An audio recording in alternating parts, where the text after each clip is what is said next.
Well, what's the crack? My name's Paul and I live in a tiny house, and today I'd like to give you my top 3 tips if you're preparing to build your own tiny house.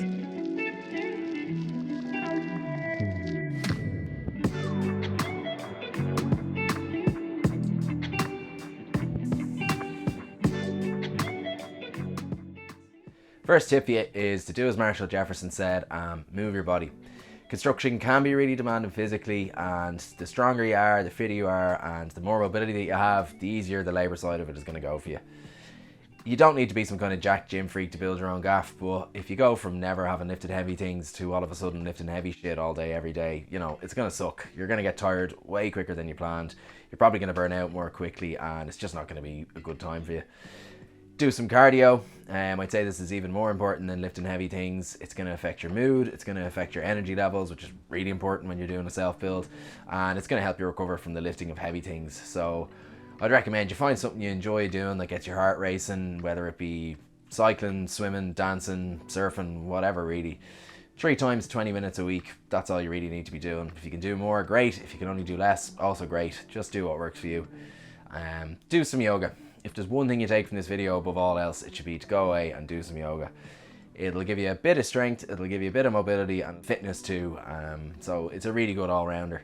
I did about 10 or 15 minutes every morning before I started my build each day, and some days I missed it and I could feel it in my recovery on the days that I missed it. I'd just be more stiff and more tired when I was finishing up the day.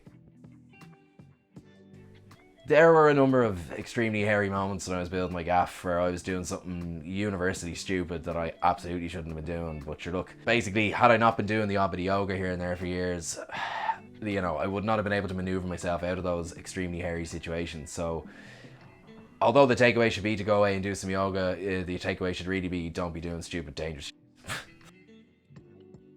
My second and least exciting tip for you is to start saving. You already knew this one, but yeah. Look, building your own gaff is always going to be more cost effective than paying someone else to do it, unless you make a total balls of it, and you won't make a total balls of it, so don't worry about that. But it's still really expensive. Construction materials are expensive, time is expensive, labour is expensive, so it's worth working out how much that's going to cost and then figuring out how much you need to save. That's kind of one budget, but you really need a second budget too if you're doing a self-build that's going to cover off all of your living expenses. So like your internet, your phone, your rent, any food you're going to need, your fancy coffees, your pints at the weekend, any takeaways you're planning to have, any trips you're planning to go away on, all that good stuff, and throw a contingency of 10 to 20% on top of that. I'll include a link to a template below that can kind of help you get a bit of shape on that if you need one.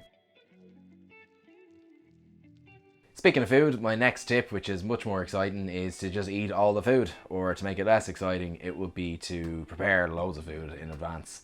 So your diet's going to have a massive impact on your build. Like the quality of your work, your focus, your ability to recover from doing difficult labour, and your ability to kind of push through challenges and difficult situations is going to largely be affected by your diet. You can't work well if you're hungry, and you won't recover well if you're not eating enough.